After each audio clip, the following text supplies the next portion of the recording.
Gears. Do you have a bicycle? When you ride a bike, how is the energy that your legs generate used to push the bike forward?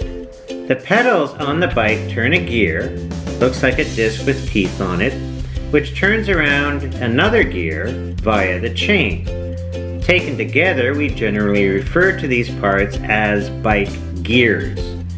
If you want to pedal up a hill, you use gears to increase your force, so you don't have to work quite so hard, although the catch is that they reduce your speed at the same time.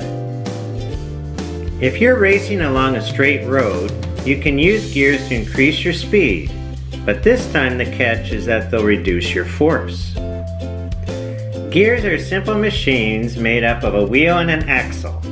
They are found in the mechanisms of cars, bikes, wind turbines, drills, mills, CD/DVD players, printers, mechanical watches, children's toys, and most engineering machines.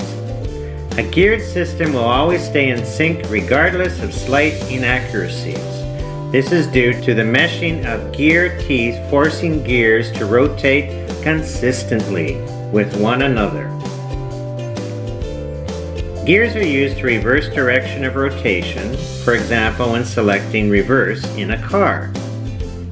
In 1902, Greek archaeologists found a complex precision gear system made up of bronze and wood.